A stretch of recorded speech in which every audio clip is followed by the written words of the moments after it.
Tell him, McCluskey. Tell him what time it is. Little Hen says it's time to rock and roll. All you people are so scared of me. Come quietly or there will be trouble. Man, that's just me. I'm Batman. This is Sparta! There is a tiger in the bathroom! I'm an excellent driver. If it bleeds, we can kill it. Pop quiz, hot shot. Keep the change, you filthy animal. Extremely dangerous, extremely dangerous. Kill on sight, kill on sight, kill on sight.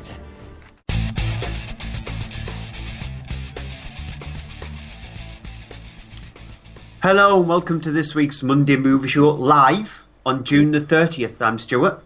I'm Andrew. And it's Andrew's birthday tomorrow, so happy birthday. Yes. Thank you for remembering. Just thank you for remembering. I'm now, as of tomorrow, going to be a year older into the next gap of my etching very, very closer to that midlife crisis. Etching close to it. I think I had it. Yeah, I've already had 3. When we started the show. I've had 3 anyway, so it doesn't matter. But it was Kat who sent me a message on Facebook to remind me to say happy birthday to you, even though I was actually going to do it anyway because I remembered, thanks to my phone reminding me yesterday via a little app that I do have. Okay, I shall have to remember and thank her for that. Yeah. So, yeah, we're not here to celebrate birthdays, etc., etc. We're here to actually review films. So, we're looking at these films in the cinema section. If you hear some weird noise in the moment, every now and again, because I'm on a different chair this week, which is on wheels, and I keep moving it without really meaning to, even. So. Yeah, so the show so far has taken birthdays and wheelie chairs. Yeah. When in fact it should be... Yeah, it should be about movies. Before we actually go on to the lineup, make sure you check out our website, mondaymovieshow.co.uk. Not very much happens on there at the moment, apart from what I put up, which includes the box office top 10s and the shows. Hint, hint, Andrew. Oh, was that exactly at me? Sorry. Yeah, it was. You can also email us, mondaymovieshow@yahoo.com, facebook.com/mondaymovieshow, and tweet us on Twitter @mondaymovieshow. I'm at Cryptic Tadpole, Andrew's at EHDVD. With all I had out of the way with, the lineup for this week's show includes these films. Yeah, been a busy week, so I mean, I've had the reason why I haven't been able to do stuff on the site, because I had to see, among other things, Mrs. Brown's Boys, the movie. We've had How to Train Your Dragon 2, Chef, A Haunted House 2, Walking on Sunshine, Cold in July is what we've got coming up in the cinema section.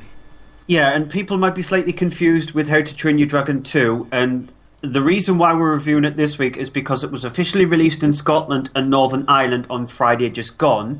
There are preview weekends for England and Wales, the weekend just gone and the weekend coming up, and it officially gets released in the UK, in England and Wales, the weekend after that, so the Friday after that. However, technically, because the fact that the movie's been released in Scotland and Northern Ireland, their takings will be included in the box office takings, so don't expect it to be higher up in the chart when it comes out on Wednesday this week. Expect it to be higher up in the chart, though, when it comes out in England and Wales when it officially releases. And if that hasn't confused you, then brilliant. Good luck.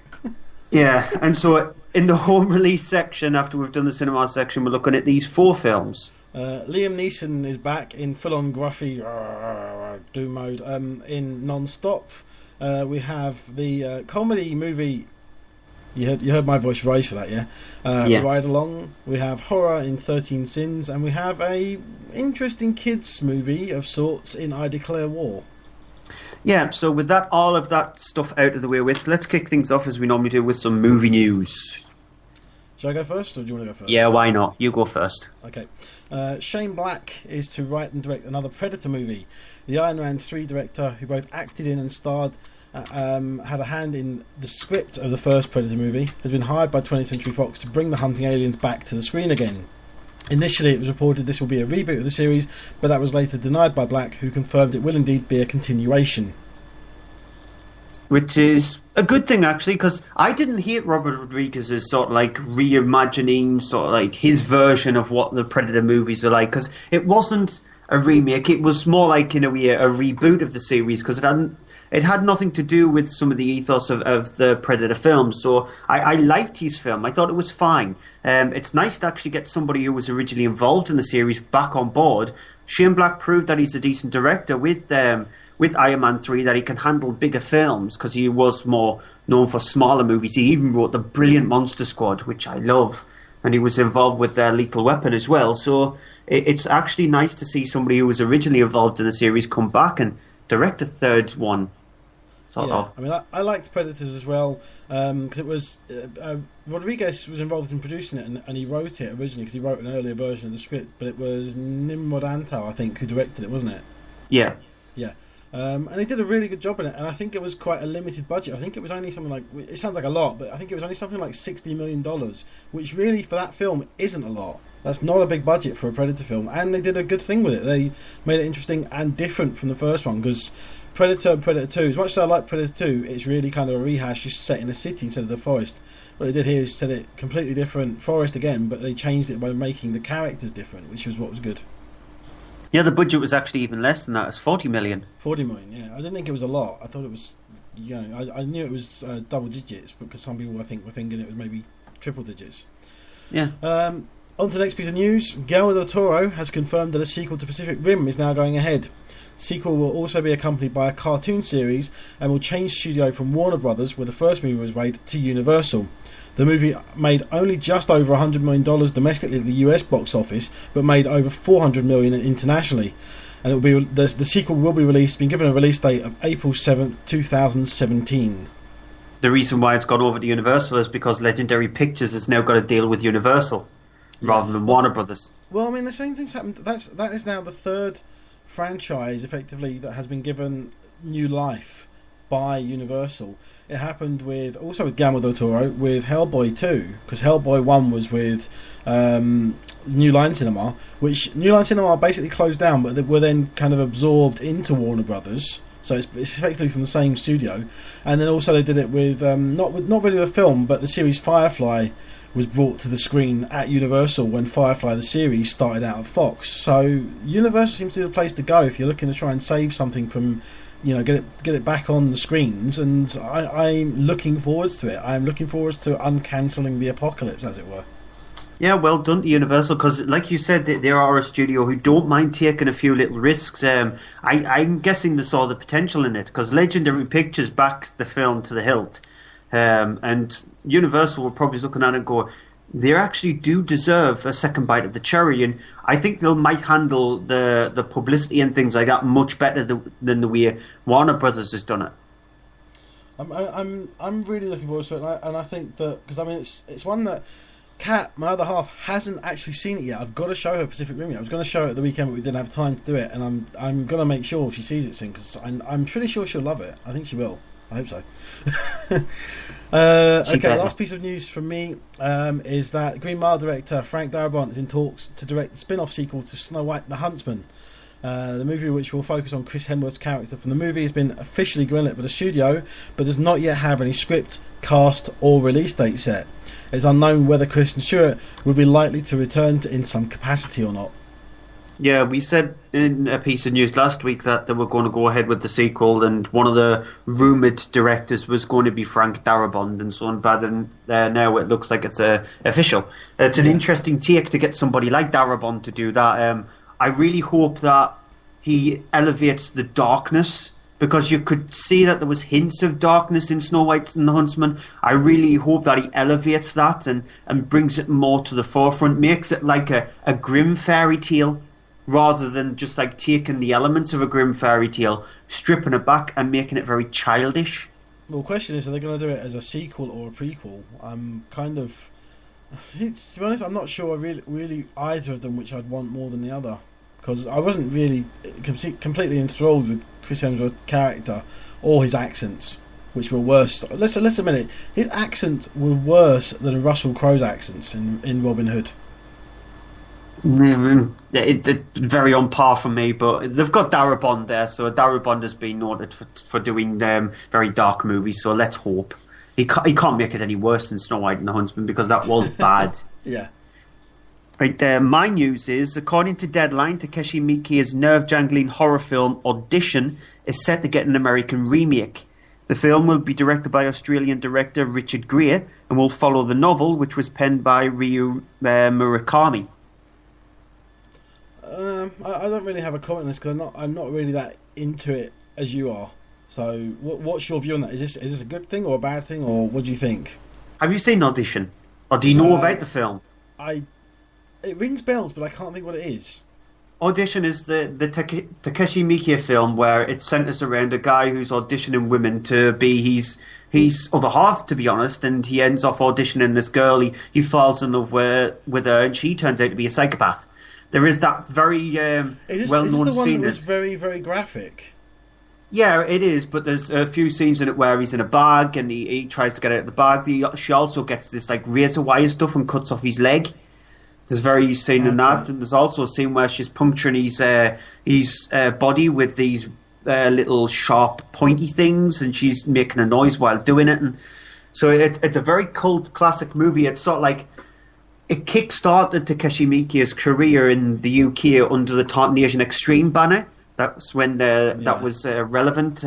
They closed down a good 5 years ago, and so it brought Takeshi Miike to the forefront. And by the sounds of it, that film there wasn't fully involved with the book, and the book is supposed to be more graphic compared to the film. And you must have seen Takeshi Miike films because he doesn't shy away from a bit of controversial. He did Tetsuo, didn't he? The live action Tetsuo, did he not? No. No, he didn't. Takeshi Miike did Ichi the Killer. Ah, that's what I'm thinking of, yeah. No, that one you're talking about, Audition, I have seen the trailer for it, but I haven't seen the film, because quite frankly I saw the trailer and I thought that's enough for me. That was enough. He's a very controversial director, and he doesn't shy away from insanity. He did a really strange comedy musical cannibal film called The Happiness of the Katakuris, which is a really weird film. So he was noted for his weird movies, and the book is even more graphic than what he put on the screen in the first film. So this could be could be another one of those movies where it gets really cut for a UK release, a bit like The Human Centipede 2 or even banned. You never know. Next piece of news is the script for the next Bond film is to be rewritten by Neil Purvis and Robert Wade, who co-wrote every Bond film up to the 1999 movie The World Is Not Enough. The reason for the script rewrites is down to slight turmoil behind the scenes, and that's according to the Daily Mail. So if that's true, then you believe the Daily Mail. The shooting for the film has now been pushed back until December because it was rumoured that it was going to start shooting in October. I mean, script problems aren't a new thing, but the fact they're bringing people back in who've done the original Bond films, maybe it looks like someone's done something and they're not happy with how Bond-like it is or isn't. So maybe they want more of sort of the original style of Bond and the character injected into it, and so it sounds like maybe they've got a problem with it being a well-written action script, but maybe not a well-written Bond script. But here's the question, because I'm the wrong person to actually answer this, with me not being like the huge Bond fan. But do we want to go back to the style of the original Bond films, or do we want to stick with what we've actually got? I do think there's an issue with the more recent ones having lost some of that, and this isn't intentional, this is just what popped in my head, but that Bond identity as opposed to the Bourne identity.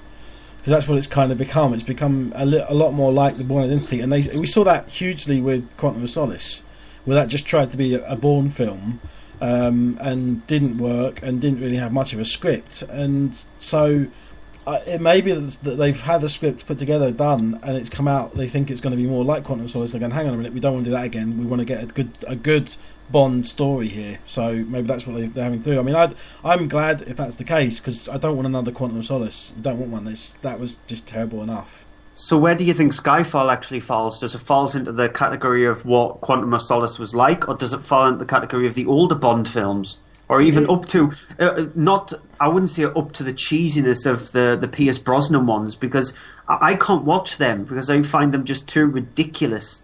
Skyfall's definitely a lot more like the original Bond films, a lot more character focus than action focus. But it does have its fair share of good action set pieces in there, but it's definitely focusing more on the character, especially as it's more of a Bond one. It's more of a personal one to Bond because of obviously what Skyfall is. I'm not going to say what it is. If you haven't seen it, watch it, you'll understand what I mean. If you've seen it, then you know what I mean, with it being more personal. So I think that it's a lot more like the original Bond films in what it had for character, but it definitely had the more modern action sequences. And I'm happy with that. So I hope there's more like that. I don't want one exactly the same as Skyfall, but I want more Bond than Bourne, because we're getting another Bourne film anyway, aren't we? By the sense of it, with this starting to shoot in December, they might clash. It's possible, but Bond normally has around about a November release for their films, and I think the last two Bourne films were released between July and September in the years they came out. So it's possible that there'll be a couple of months between them. With this film, though, starting to shoot in December, it'll not be out in November of 2015. If that's the case, it'll be out in November 2016. Yeah, the same with Bourne, because Bourne hasn't started filming yet, has it?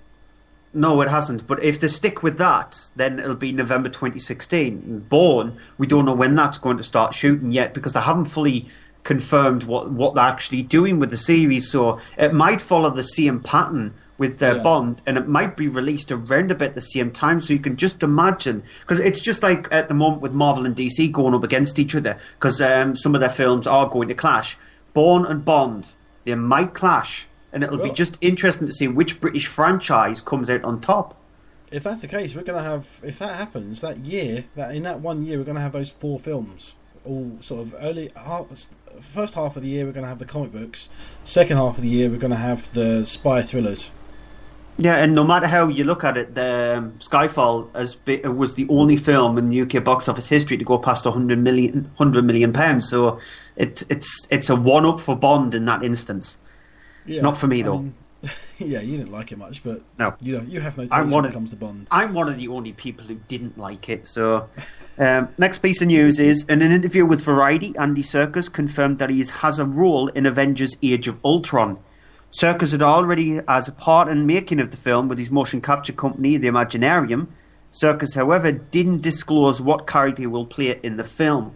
He also confirmed that he has a role in Star Wars Episode 7 as well as using his company, the Imaginarium. I have a suspicion I know what it's going to be. What, in the Age of Ultron? Yeah. I think as much as they've cast someone to do the voice of Thanos, they've cast Josh Brolin to do the voice of Thanos. Yeah. I mean, he'd be good physical fit for it, but they may have got Andy Serkis in to play the physical role of Thanos because of the fact that he does so much motion performance in his films and does motion capture. And obviously, looking at Thanos, you see him at the end of the first Avengers film, in the little snippet we see. He is going to be a heavily CGI'd character overlaid probably over someone playing him. So I think maybe Andy Serkis will be physically playing him and Josh Brolin will be doing just the voice work on him. Yeah, it's brilliant though that they've brought somebody like Serkis and his company, the Imaginarium, in to do stuff on Avengers, because he is working with Mark Ruffalo with Hulk on his movements with the Avengers: Age of Ultron.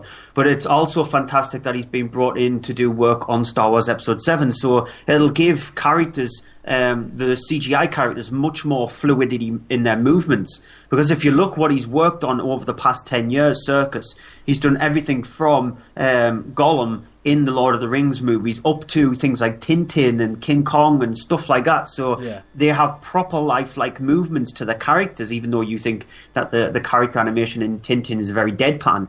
They've still got proper movements. Yeah, well, you also seen him in Rise of the Planet of the Apes, and you see in the trailers for Dawn of the Planet of the Apes, you can see him in the performance there of Caesar, and he plays it, and you can see in just the little snippets you've seen there's so much more to it than you've seen in stuff maybe 10 years ago that was in the films, just at the sort of the start of when he started doing this now, and he's really become the go-to guy for it. And well done. It's another British one which is bringing more and more stuff to the British shores, to the UK shores. Films getting more and more shot over here because we have brilliant talent. My final piece of news is VUE Cinemas, or View Cinemas, and the cinema put my teeth in. Exhibitors Association have announced that Google Glass have been banned in all cinemas in the UK due to piracy concerns. The group have made a stand against the device, even though it can only record in 720p for no more than 45 minutes before the battery dies. Google have replied by stating that cinemas should treat Google Glass like a mobile phone.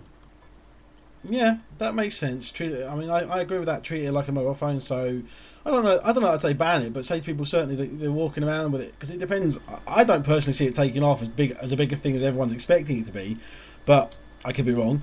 And if they had it, people walking into the cinema, they should be just told, excuse me, can you please turn it off, put it away in your bag or in your pocket or whatever, and same as you would be with your phone. But obviously, because it's more hidden, just it's there on your head, than holding out a phone and actually videoing the screen. But yeah, it should be treated the same as a mobile phone as far as I'm concerned.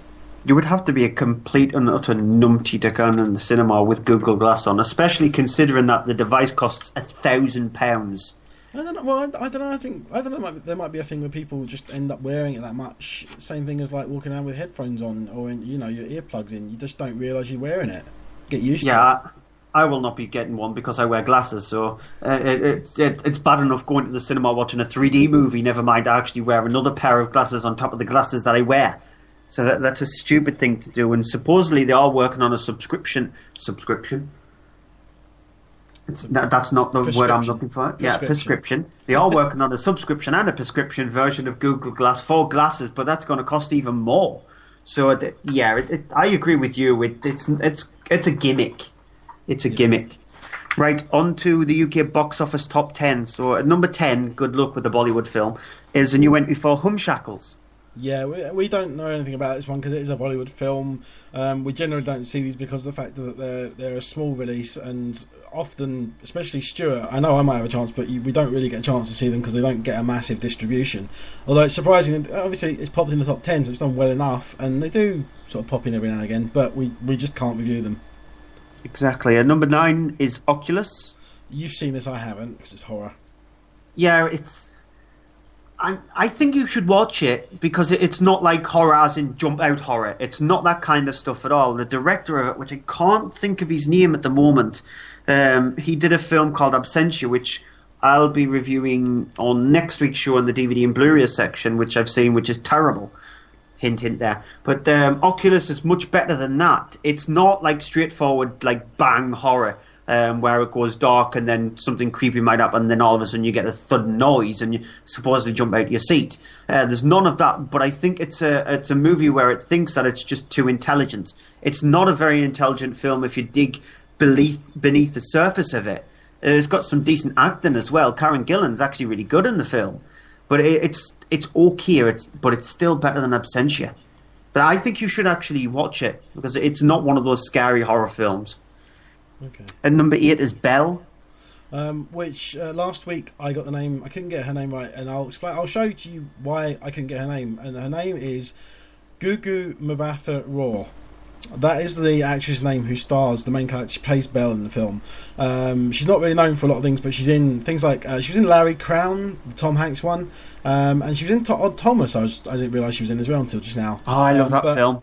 Yeah, which I liked as well. But she's good in that too. She's good in Belle. She's absolutely fantastic, as is everything else pretty much about the film. It's extremely well done, extremely well written, directed, acted, you name it.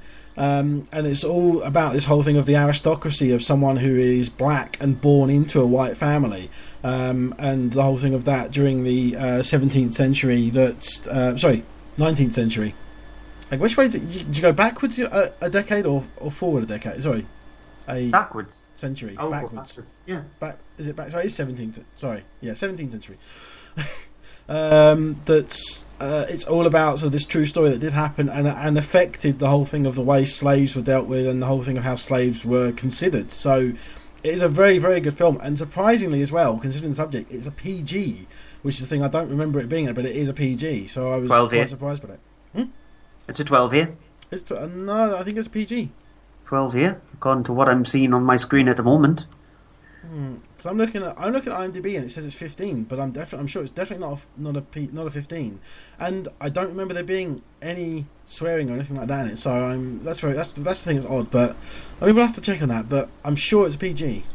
I can't check on my cinema's website because for some reason they're not showing it anymore. But yeah, according to what I'm looking now, it's a 12 here. Belle. I should try and have a look. Before we get on the number 7 film, I just want to bring attention to the films that are at 11 to number 15. Godzilla is at 11. Million Ways to Die in the West is at 12. by only taking just over £3 million. Bit of a failure for Seth MacFarlane. 13 is Postman Pat. And it's just interesting to see the films at 14 and 15. Rio 2 and Muppets Most Wanted are the films at 14 and 15. And considering that there were other films released last week, including not 3 Days to Kill, because that's coming up, the other one, the one I reviewed last week. Sorry, I'm drawing a blank. I can't remember it, and I reviewed it, so that shows you how much of an impression it made on us. But that film didn't even make it supposedly in the top 20, so it's just interesting that. But at number 7 is A New Entry for 3 Days to Kill. Yeah, it's just the typical written by Luc Besson, produced by Luc Besson, not directed by Luc Besson, instead directed by McG. So of course it's worse than something directed by Luc Besson. It's utter crap. Okay. Yeah. Sorry, it's just no more to say that. Even Kevin Costner can't save it. Yeah, nope, he can't. And on that note, the number 6 is A New Entry for Jersey Boys. Which, it seems to have been people like this or loathe it. Because of the fact, I think, due to the advertising and the original source being a musical, the film itself is not a musical. The film is more of a biopic on the whole thing of the 4 seasons. And I think it works very well on that grounds. I really enjoyed it. I didn't know the full story of the 4 seasons. I just knew of them. It's not my kind of music, but I did like the music that was done in the film. Obviously, it's the real music that's used, but obviously sung by the people, and it's done very well. And I really enjoyed it. Really got a kick out of it. And I even did enjoy at the end credits. There is a musical dance number they do, kind of like an homage to the source material, to the play. But I think that's why people have been split on it. If you're really looking for it to be a musical, you're going to be disappointed, because the trailer kind of makes it out to be like that, and it's not. It is just more. It's kind of the sort of thing that Robert Zemeckis would have done, like Forrest Gump, where it looks back at things and then it shows you the group and it shows you how they self-destruct, and it's all over that time, focusing on that side of it rather than more the music. At number 5 is Edge of Tomorrow, which I'm glad to see this hanging around and doing quite well. Not doing brilliantly, but it's doing okay for itself. It's been out several weeks now, and it's still in the top 5. And I really enjoyed it. I thought it was quite well done. I hate the ending. Still hate the ending. It's a bit of a cop-out ending. But leading right up to that, it's good because it's very kinetic. You don't get a chance to stop and question the timetable mechanics. But you don't need to, because you get to a certain point and it's just like, you're just going with it, and it's fun. Yeah, I agree. At number 4 is X-Men Days of Future Past. Another film which is fun, maybe could have done with a few less characters, but because of the fact it's set between 2 different time periods, so you've got characters in the future dealing with this problem. They sent Wolverine back in time so he can then fix things and change things for the better. So obviously you've got the thing going on at that time as well. And the thing that's surprising as well is for a film that is set in 2 times and doesn't just go from one to the other, it goes back and forth between the 2 continuously, doesn't get confusing. Yeah, I agree. It's not a film for me that'll make my top 10 of the year. I don't even think it'll make my honourable mentions. But it's solid. It doesn't have any flaws to it, which are going, oh, why are you doing that? You know, there's no point that you're sitting there and you want to go, what? Well, it does have flaws in my opinion, but it doesn't have what flaws? Gaping flaws, yeah. Yeah, gaping, huge, massive chasms of flaws, where there is a film where I'm going to be reviewing a little bit later on, which has the Grand Canyons of flaws in it. At number 3 is Maleficent. Which is... It's a film that, I'm sorry, but I didn't think it was as brilliant as everyone's making it out to be. I thought it was very poorly done. I love the way it looks. I love the effects in it. I love some of the shots that I would love to, in the future, get some screenshots of certain bits of it and frame them and hang them on the wall. They are that beautiful. They're that really nicely done. But the rest of the film, I'm afraid, for me, is a bit of a train wreck, and things didn't work in it enough for me. I had problems with Angelina Jolie's performance in it. For most parts, she's okay, but for a lot of the parts when it's her acting with green screen, she cannot do it. She cannot use her imagination and act. I think she has a problem, and we found it funny. Do not cast Angelina Jolie in a movie where she's going to have to work in a big green screen. I mean, good God, if she was in Transformers, it would be even worse than it probably is. Yeah, and I heard a review a few days ago for Maleficent, and the person was constantly calling it Maleficent, and I was constantly screaming at the TV, "Can you read? It's not Maleficent, it's Maleficent, you idiot." But Maleficent kind of sums it up, I think, a bit better. Yeah, but it's. I think Angelina Jolie is the strongest thing about the film itself. It's just She's everything not that else. strong in it though. Everything else wrapped around it, it's a bit poor, to be honest. And number 2 was 22 Jump Street. Which is by far one of the funniest films that we've seen, and you agree with me on this, in probably the last decade, along with the first 21 Jump Street. And it's brilliantly done, has some genuinely belly gut laugh moments throughout it, and extreme fun, and just as good as the first one, I think. Yeah, and it's taken more than the entire run of the first one, so well done to them. And at number 1 is the new entry for The Fault in Our Stars, which I haven't seen yet, so what's your take on it? I thought it was brilliantly acted. I can't even remember the name of the actors in it. They were in Divergent, but it's brilliantly well acted. You really do feel for the characters in Hazel. I'm trying to actually bring up the name of the actors now. Shailene Woodley and Ansel Elgort. You really do feel for Hazel, but not in the sort of like sympathy way. There's times where it does fall into the sort of like sugar saccharine kind of category, where at the start of the film it tries to say that we're not going to do that, but unfortunately it does step into that area a couple of times. But you forgive it because the fact that the relationship, the love story between both characters is very genuine and it feels real rather than feeling fake and just put on the screen to tug at your heartstrings. So you do feel for the couple at times, and it's got some really nice, interesting humour with his friend in the film, where he does lose both of his eyes, but he isn't taken aback by it. It makes you actually think, just stop being miserable. There are people out there who are suffering with even much worse than what you've got. Just be happy with what you've got instead of just being miserable. So if it gives you that kind of message, then there's a positive message alongside something that the movie is very serious about. I have heard a few instances where people have got family members who are suffering from exactly the same thing as the character of Hazel in the film, and wondering if they should if they should go to the cinema to watch it or whatever. In my opinion, they shouldn't, because the fact that it would actually, you need to actually escape. You need to see something completely different to what's actually happening in your life. So you shouldn't.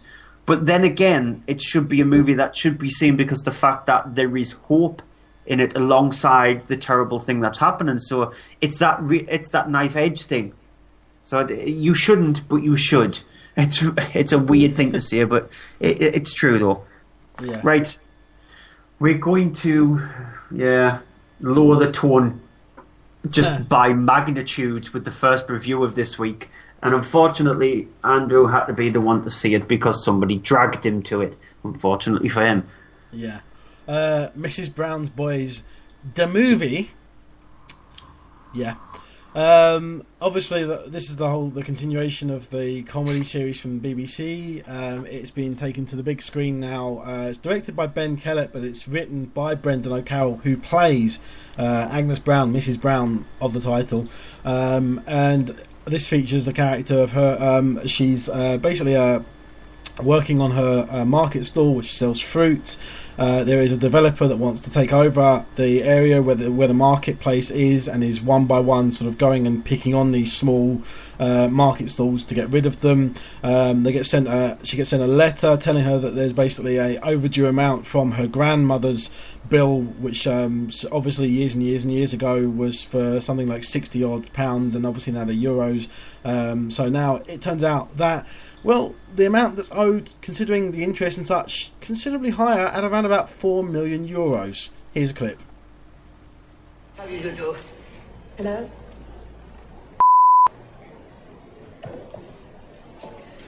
2 chips, 1 smoked cod. Do you want something bigger? Yeah. Salt and vinegar on 1, please.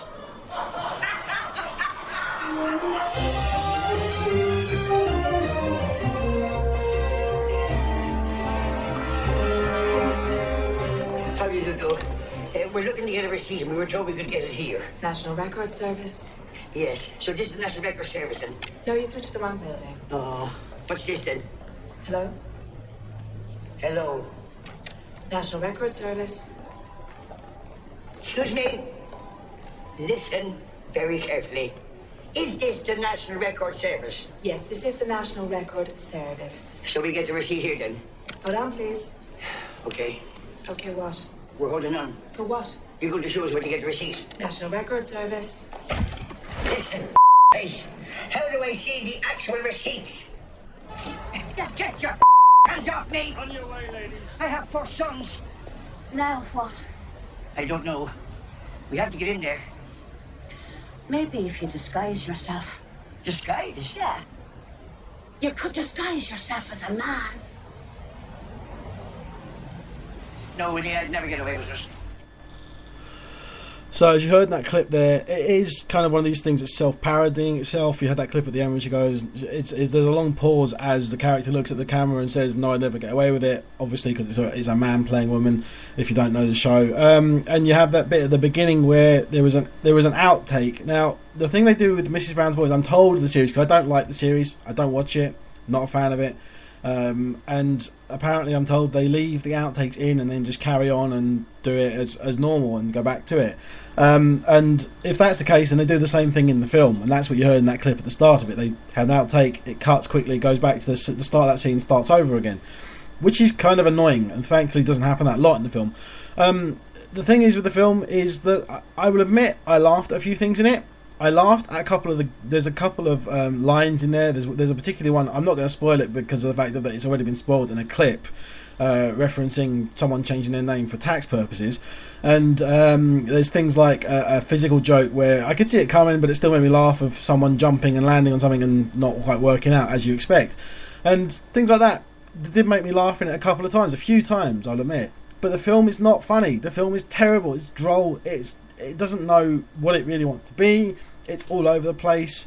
It's a complete chaos. And I literally sat there at points and I started nodding off at one point. I honestly was nodding off during this film. Saw it in a film which had several people in there. Quite a, not a packed one, but it was an afternoon showing on a Saturday. Wasn't very busy, but enough people. And it even had more outtakes at the end. But even the people that went in there to see it, most of them went out as soon as the credits started rolling and didn't stay for the outtakes. So, I mean, take from that when you will, the people who are fans couldn't wait to get out when the film finished.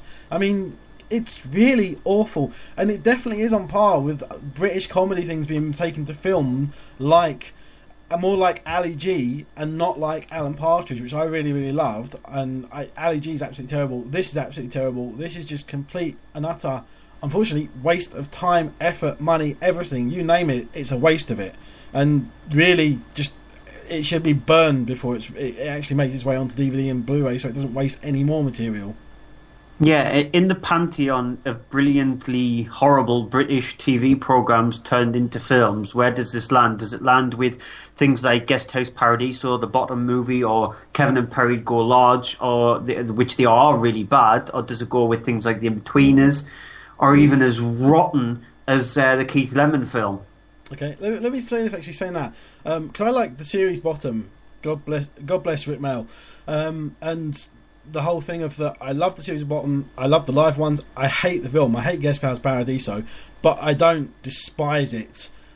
This is a movie that I despise. I would not wipe my bottom with Mrs. Brown's Boys the movie, put it that way. Yeah, because if you did, you would be banned from your cinema. Imagine running up to the screen and trying to wipe your bottom on that screen. I don't think Kat would actually speak to you ever again, and you would be banned. Literally like that. Don't take me literally when I say that. Ooh. Come on.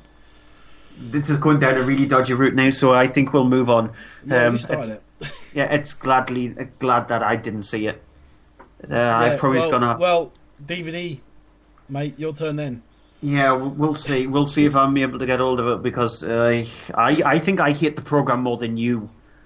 So we'll see. If that's the case, then it's probably going to be a rant beyond epic rants. You never know.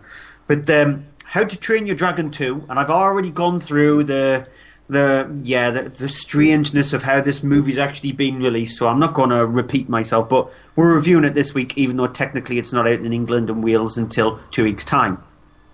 We've actually got it in 3D previews, so I could only see it in 3D.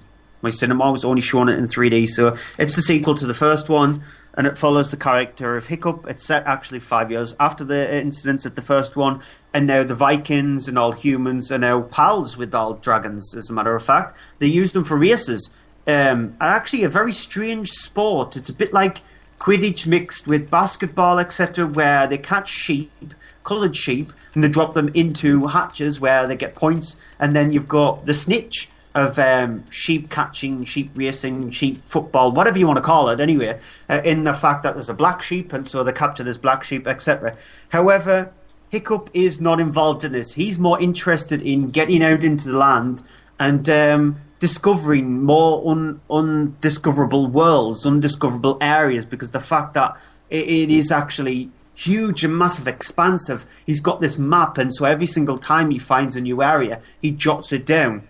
He comes across this huge, massive sort of like icy glass island, etc., and he decides to explore it, where he discovers these houses that have been blown up, etc. And one of the houses, which was led by Eret, who's there anyway, trying to hunt down dragons for his master, who's Drago.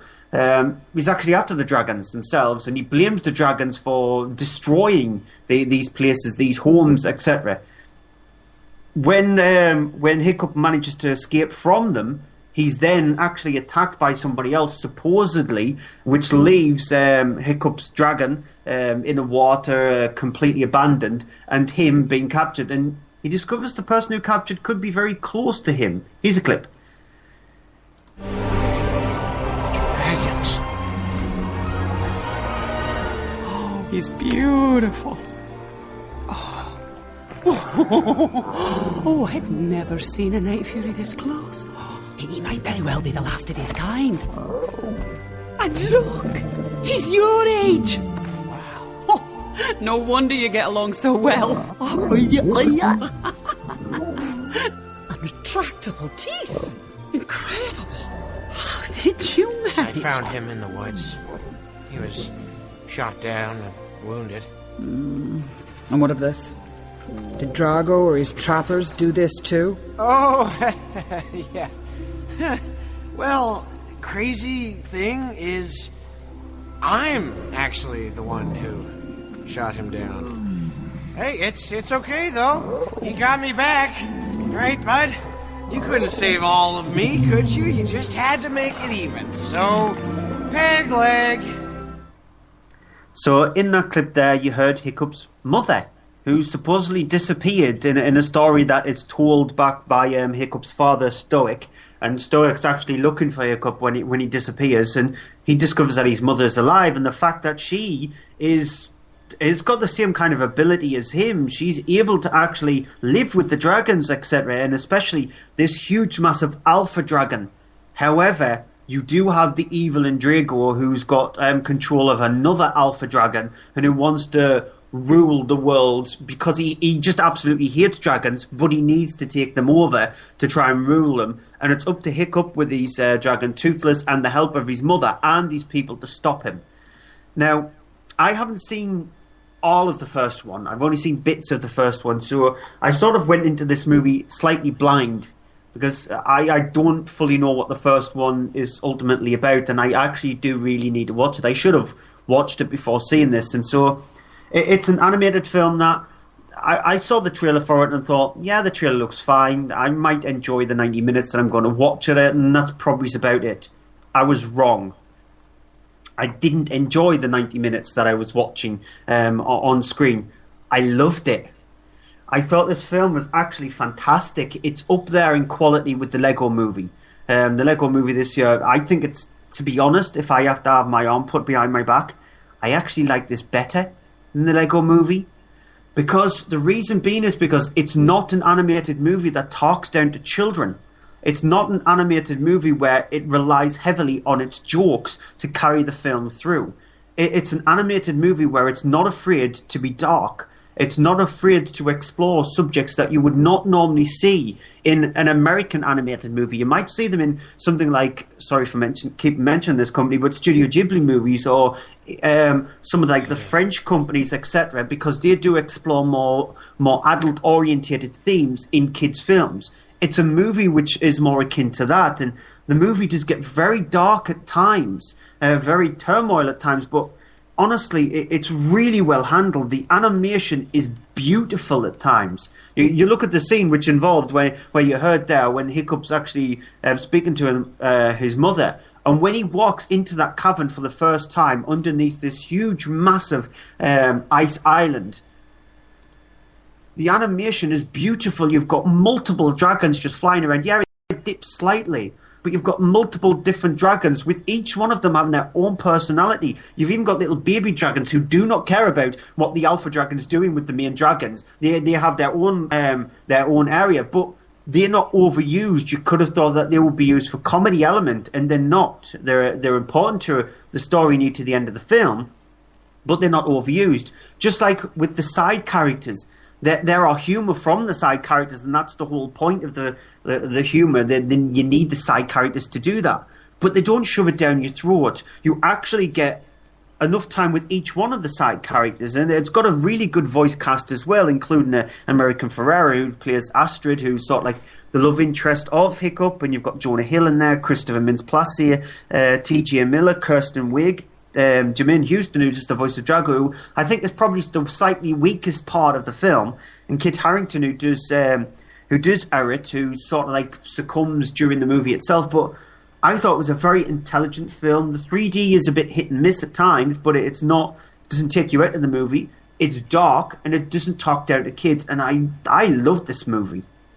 I have to agree as well, because I saw this actually 2 weeks ago as well, because I got to see a preview ahead of it being released in Scotland, and I absolutely loved it too. I thought it was better than the first one, and I love the first one.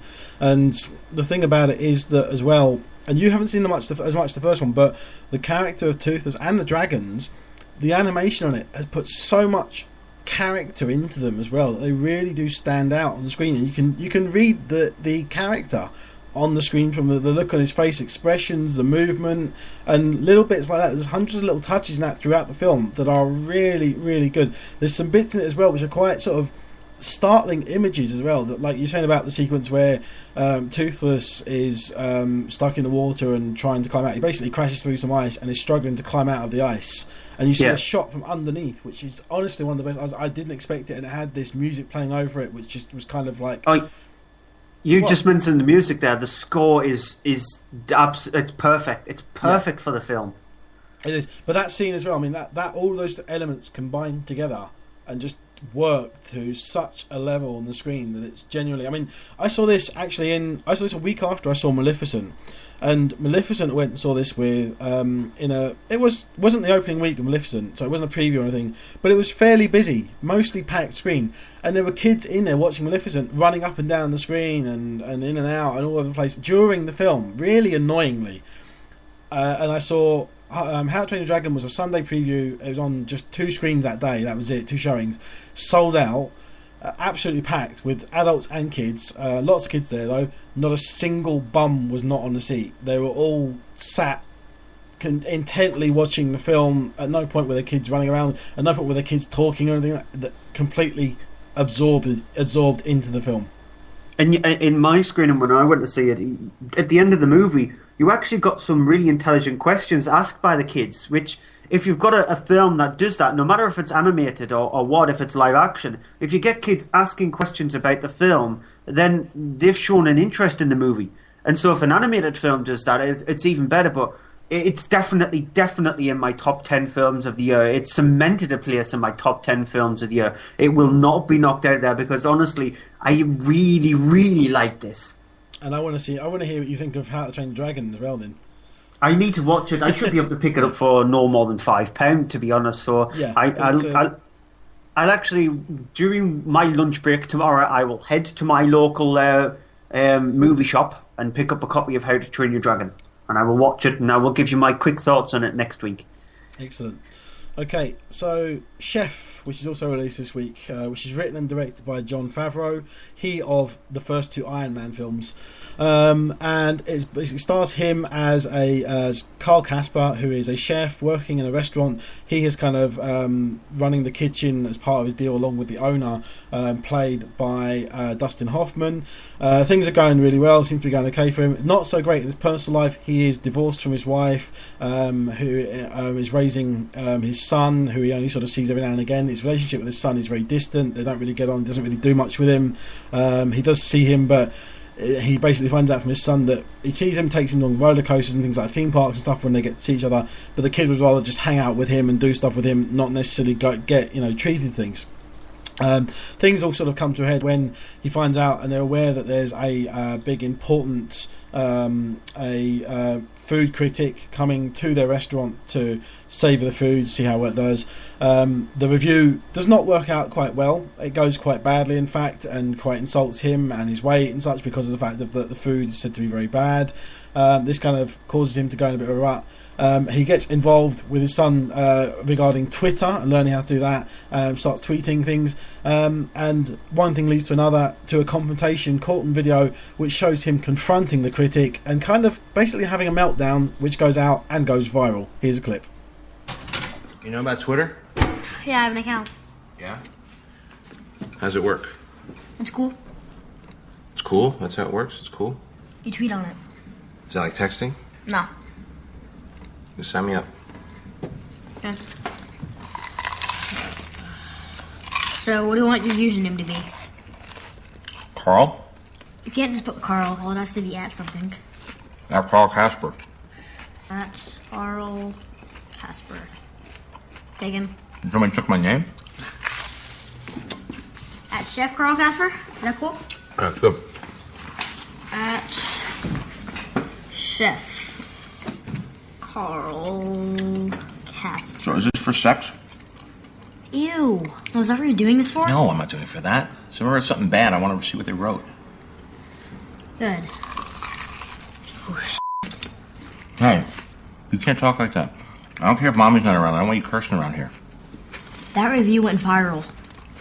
What does that mean? It means it got picked up and retweeted everywhere. So all these people have read the review? Yeah. Oh, So, here's the thing with Jeff. What happens after that is that he ends up getting he ends up quitting his job over an argument with the manager. Ends up finding himself in a situation where he can't do anything. Ends up getting a taco truck, where he then goes on the road driving it back from the location where they get it, with him and his kind of under chef, played by John Leguizamo, and his son, and have a sort of a road trip as they travel back. And here's the thing with it, with Jeff, that I was kind of looking forward to it. You've heard all the things being talked about, saying, that it's food porn, do not see it on its stomach, all true. And the thing is that's really good about it as well is it's absolutely fantastic. It is one of these feel-good movies. It is a film that, and it's rare to see it, but it's a film that has heart to it, and really, really does have heart to it. It's such an engrossing movie. You're sitting there watching it, and you're getting into it, and there's scenes where it's just someone cooking, but it's done with such style and such brilliance and such fun on screen. It's there. You can see it, you can feel it, you can taste it, and it's so opulent when you're watching the film. It's there, and it's just so engrossing, and I absolutely loved it. I was not the only person there. I saw it with my other half, who walked out and said that was the best film, even though after having seen also Mrs. Brown's Boys that day, which she wanted to see, as you heard, I was dragged to it. She loved Chef as well.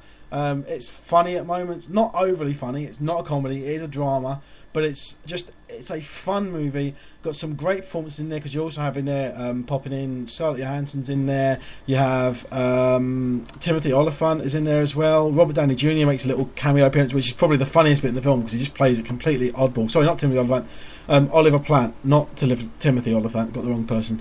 And Sofia Vergara in there as well, who plays his ex-wife. And it's all filled with moments as well that are just pure joy to watch, because they're so refreshingly real. They feel so real. The dialogue in them is real. There's scenes where you have people talking and they're eating, and it's how you would talk when you're talking with someone, just friendly talking about stuff, and you're eating at the same time, and it's not like, oh, stop eating because I have to give this dialogue out. They're just talking while they're eating, and little things like that, little touches like that, just give it this little cute and personal touch to it that makes it just feel real, which is quite lacking in a lot of films. And absolutely loved it. Really, really loved it. Okay, I guess you really loved it. Yeah. Actually, before we go on, because we mentioned it in How to Train Your Dragon as well, the soundtrack for this. Soundtrack for Chef. It's not a piece of musical score. It doesn't have really have much of a score, but it has an album which has got basically released as well, which has loads of all the songs in there. And you have, I don't really know the names of them, but the soundtrack has all these songs on there. Look on the soundtrack, find it online and have a look there on iTunes and Amazon and such, and have a look there. All these music that's on there, it's very rich, and a lot of it's sort of Latin side because it's dealing with sort of Cuban food and stuff. And it starts off in Miami at one point, and it's just, it adds so much more to it. It's absolutely brilliantly mixed together. Right, now you've had the smooth and the fact that we've decided to do a couple of really good films after a terrible movie. Yep, it's time to actually lower the tone again to A Haunted House 2, the sequel to a film that nobody even gave a damn about. Slight spoilers, but I don't think anybody actually cares. This follows on directly from the first film in the fact that Malcolm and his girlfriend, who was possessed in the first film, he's deciding to drive her away to a hospital, and he's involved in a car crash. Exactly the same kind of ending to The Devil Inside. But this time you do not get a website popping up on the screen. You get 5 years later kind of thing. I can't remember how long it is later, but you do get a time period later. Malcolm has now met somebody else in the form of Jamie Presley's character, who plays Megan, who's white, and they make sure they shove that down your throat during the film with a lot of black jokes, etc. And so Malcolm thinks that he's going to live a normal life with Megan and her son and daughter, but in fact an evil spirit has actually followed him, has actually taken the form of a doll, which they've decided to rip off from The Conjuring, and a box, which they've decided to rip off from The Possession, and Malcolm is now getting haunted again. Here's the clip which gives you a feel of what the film is actually like. Ain't you that brother that just moved into old Burton Place? Yeah, and with a white woman. Well, she's not all the way white. She's a white woman, damn near clear. Come on now, it's 2013. Interracial relationships is not a big deal. What? You need to tell that to the lonely sister. Here, look at this one right here, Honey, show them how you drop it like it's hot. Woo! Hold up, Bertha. Hold up. We ain't got no defibrillator. I think that's my cue to go. Excuse me, sister. Have a good sermon. Where you going? Love. You're so bitter. See? You're angry. Brothers be tripping. That's why I got me a white man at home. Yeah, you might have heard a bit of silence at the end there, but yeah. This film, honestly, I don't know how it's possible to make something as bad as A Haunted House, because we put it in our top 10 worst films of the year when it was released. It was released the same year as Scary Movie 5, and that was just as bad. This is worse. It's worse than A Haunted House, because the fact that it uses exactly the same jokes these kind of comedies used 15, 20 years ago. It uses black jokes where he's constantly saying the N-word for humour. It takes a joke from the first film and flips it around a little bit, and it uses it multiple times during the movie, and you're watching it and going, what am I watching? You really are thinking what you're watching. There are only the nastiest words in the English dictionary can describe what this movie is actually like. The movie is abhorrent. It's atrocious. It's awful. It's wrapped with a huge, massive, giant C. It belongs in the annuals of the worst films ever created. I want to know what goes through the minds of directors and writers when they come up with things like this. I think they feel like they're 5-year-old kids who are writing fart jokes just to make themselves giggle and put it on screen and get lots of money from film companies, sucker them into giving them any kind of budget to create films like this. If I was in charge of cinemas in the UK, these movies would be banned. I would gladly accept movies where you see people getting their limbs ripped off and force-fed their brains, etc., rather than seeing atrocious, horrible, nasty, really offensive movies like this. It belongs in hell. And I even think that Satan would just look at it and go, why is this movie here? It's that bad. A movie to be cast out of hell. It is that bad. That should actually be put on the poster. A movie so bad it was cast out of hell. Do you think it'll be worse than Mrs. Brown's Boys, the movie? If I actually saw Mrs. Brown's Boys, the movie, and this in the same week, then I would have given up movies. I would have actually become a monk. Be interesting to see that. Yeah, that's not going to happen though. Okay, so I'm going to go on to as well another film I was kind of dragged along to go and see, Walking on Sunshine. It's directed by Max Giwa and Dania Pasquini, but it's given I can't remember exactly, but I noted when it started and the titles came up on the screen, it does say directed by Max and Diana is the on-screen title. It stars excuse me, Hannah Arterton, sister of Gemma, as Taylor, who is going out to I can't remember where it is now, in Italy. She's travelling out to Italy to see her sister Maddie, played by Annabelle Shirley. The two of them are out there meeting up, and Maddie drops on her a big surprise that she's getting married to someone. It's not to her boyfriend that she was with, that everyone kind of hated. It's to a new guy that she's met. She's only known for a few weeks, and things are sort of kicking off.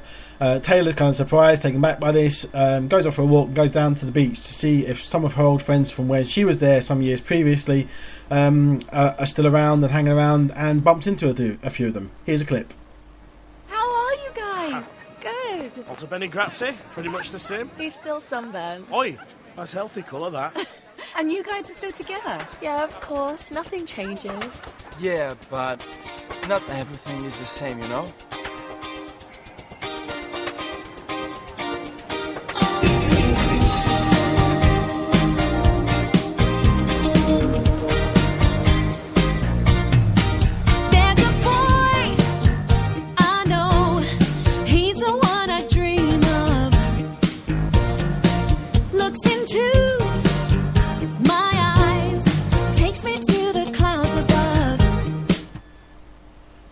So, as you could tell from that, if you weren't sure before, this is a musical. It breaks into song every now and again like that, as you heard, and does a sort of dance number and things. What you don't know until that point, after that, you find out that the guy that Maddie is marrying happens to be the guy that Taylor had been going out with and had a very strong relationship with 3 years previously. So there's all this sort of question of, does he love her? Does he love her? Does she love him? And all that going on, and everything, and all that going on. Every now and again, someone breaks into song and dance and does this and does that. Please stop. And we have things like, some things like Madonna songs being covered at one point. So of course, somebody has to be dressed up as Madonna in like the 80s with punk styles on and things like that. And of course, you get things like it's just atrociously cheesy and bad at points. When you have someone burst into song in the middle of something and it kind of just comes out of nowhere, or you get other times when the music starts playing like that. You heard the music starts playing for ages, and that's all the way. There's no reference to it. It's just like, oh, we're just going to start singing and dancing now. There's nothing that really ties it in. It just stops and then goes, oh, musical number, stops, little bit of acting, oh, musical number, oh, stop. And in between them, in the middle of the songs, there's bits where it does stupid things like which song is it now? I can't remember the name of the song, which one it was now. But in the song lyrics, there's a bit, you're okay, something like that. So of course, during the middle of that song being performed, someone has to. No, it wasn't that. During the middle of that song, somebody has to trip or fall or something like that, be on the floor, so someone can then stand over them at the time, help them up, and say, "You're okay," while they're lifting them up, so it's in time with the music. Do you get that happening? Yeah, because we get that about 5 or 6 times during the whole film. They tie things into the song instead of just doing it and just doing the song, and it kind of really bugged me at a few points in it. Not that I really started to care after the opening, because after that, with the acting in it, which is terrible throughout most of it, and the singing, which is just as bad as the acting, if not worse in certain points, you can tell it's been really dubbed badly, or it's been sung and then they've gone, oh no, that's no good, here, try take 27, that might be better. You have this whole thing as well that they've got Leona Lewis in there, who supposedly can sing, but not that she really gets a chance, because she doesn't get to sing much in this. Not that I really cared about that point, because she did most of her singing towards the end of the film, when I really couldn't care anymore. And it's just the only one in it that I think maybe is taking it seriously and does try and put a lot of effort into it is Hannah Arterton, who is not bad in some of her scenes. It gets better towards the end a little bit, but literally it was like an hour and a half, hour and 40 minutes or something like that, and the last half hour I kind of went, you know what, that bit was okay, I liked that bit, but it was the hour before it where I literally just wanted to sit there with a hammer bashing against my own head saying, you know, could I come up with something better than this in a coma? And probably could. I probably could come up with something better than that in a coma. It's just horrendously bad. It's just horrible. I hated it, and I'm not saying that as someone who doesn't like musicals, because I'm not a big fan of musicals, but I liked Rock of Ages because of the music in it. I don't mind the music in this. It's music from the 80s. It's lots of pop songs that are in it, and things like that, but I didn't really mind the choice of songs. I just minded the people in it could not act or sing. Brilliant. That's it. That's all I have to say. Brilliant. Okay. Yeah, because the next one's me as well, because you didn't get a chance to see this one, because it wasn't showing. I don't think it was showing you. Was it Cold in July? No, it wasn't. No. It's directed by Jim Mickle, who directed Stakeland, and also I haven't seen it, but I want to see his version of We Are What We Are.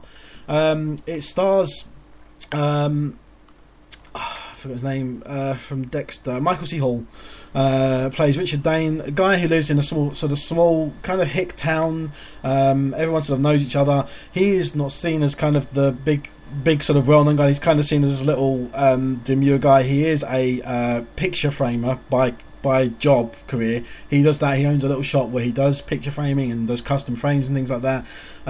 He is at home with his wife and their child. One night when they hear something, he gets his gun out of a cupboard, which is his father's old gun. He's never used it. Goes into the living room, accidentally fires a shot, which kills the intruder in the house. Calls the police. Is given the usual spiel of everything, because of the fact that it was self-defense in his own house. He's just given sort of the details of that and let off with it as being self-defense. He then starts to question things because of the fact that the father of the man he kills turns up, played by Sam Shepard, who's out for sort of revenge. He's an ex-convict who he's told that watch out, this guy might be a bit dangerous. But then sort of things start to kind of fall apart when he goes and questions it, looks into things, sees the picture on the wall of the person who supposedly he killed and has been buried, and starts to question things because of the fact that it's not who he shot. He does not think it's the same person. Because of that, he speaks with Russell, Sam Shepard's character, explains this. Things kind of get a bit heated, but then there's a question of whether or not what's going to happen. Is there going to be something else that needs to be looked into here? Here's a clip. Did he say anything to you at the school? No, I just waved. You waved? Yeah. So what do you want me to do here, Rich? I want him arrested. For what? He hasn't done anything. He threatened my son. He said your boy looks like you. It's not a threat. He showed up at Jordan's school. In broad daylight, in front of witnesses, and did nothing. He wants my son. I know it. I want protection. That's not going to happen, not without a legal reason. I'll tell you what I'll do, Rich. Unofficially, I'll have a car stop by your house every couple hours over the next few days. Give you a little peace of mind. He's probably just trying to scare you. Don't let him. So, the thing is that I'm not going to go into what happens then, but the film then takes a dark turn, goes in a different direction, and kind of changes genres on it as well. It goes into a weird thing. And what's really interesting about it is the fact that it goes very dark and does this thing that he did with Jim Mickle did with Stakeland, in that he takes a situation, throws someone in at the deep end, and then watches them kind of squirm, and then end up sort of having to adapt to the situation and do better, or end up perishing. And he does the same thing here. There's also an interesting character brought in, played by Don Johnson, who plays a private detective who's a friend of Russell's, that sort of comes in and ends up sort of tying things together and starting going into its sort of second half. And there's this really good sort of oddball chemistry between the three of them on screen that's very, very good and very, very fun, but very, very weird, as is kind of most of the film. It's shot very well, it's edited very well, and it's performed very well, especially by Michael C. Hall in the first half of it. obviously known quite well for playing very quiet and subdued characters in Dexter. Here he has none of that confidence, and it's very nice to see him. It's kind of oddly refreshing to see him play it very, very unsure and unsteady at the start. And the thing with it is as well, that Jim Mickle does this thing which is in Stateland, and I've seen the trailers for We Are What We Are. I haven't seen the film, but I can tell from that as well. He does this thing where he has a really good way of kind of subversively looking at kind of hick, redneck America, and yet also making it kind of interesting and not showing us sort of the same thing again and again. And he does the same thing here in not showing us the same thing again, and does some really interesting character scenes with these guys where they're just talking or they're just sitting there, and you get more with them from a look than from the dialogue. And so it's a really good character piece, but then also has more stuff as it goes on, and does take a very dark turn in the last half, but very, very worth seeing and very, very good. And also you get in there as well, and you heard that clip in there, Nick D'Amici, who was in Stateland, who was really good in that. He's got a small part in this as a sort of local sheriff, but he's worth seeing it as well because he's just as brilliant as ever too. Well, Nick D'Amici is actually in all of Jim Mickle's films because they co-write the films together. So every single movie that they've been involved in, from 2006's Mulberry Street up to Stakeland, and then We Are What We Are and Cold in July, they're writing partners, and they've worked on all their films. Regarding the redneck thing, where he says that he has a really good way of actually looking at their lives, if you've seen Mulberry Street, which is a very small little strange movie about this virus inside rats which turn people into sort of like zombie rat people. And it sounds like a very stupid premise for a film, but the way Jim Mickle handles that movie, it's got a very humane kind of thing look to it, and it's just about people who live in an apartment block. So he can handle different elements of human life, no matter if it's rednecks or if it's just people who live out in the suburbs, etc. So he's a really good director in that case. He's also a good director who can take something and make it go very sort of like sustain it throughout the film itself. He's good at flipping movies on their heads at times as well, and can handle it. I'm really looking forward to seeing Cold in July. It's just annoying that my cinema hasn't shown it, because I do really like Jim Mickle. I've seen all of his films, and Nick D'Amici as well. So I love his shooting style. I love the way he actually pieces films together. Yeah, it is very much in the same style as he did in Stateland. There's points in this that I didn't think they were carbon copies, but it definitely evoked the same sort of feel for parts of it, which I really, really loved. Right, that's it for the sort of like marathon section that is the cinema section of the show. It's actually the most films we reviewed ever in the cinema section of the show. Which is funny, because in a couple of weeks we don't have any. Yeah, to be honest, with us reviewing How to Train Your Dragon 2 this week, and next week we're reviewing Transformers, and both of them technically are out the week after that. So, yeah, we shot ourselves in the foot, but who cares anyway. We will be back in a moment after this advert with the home releases, or the Blu-ray DVD section of the show.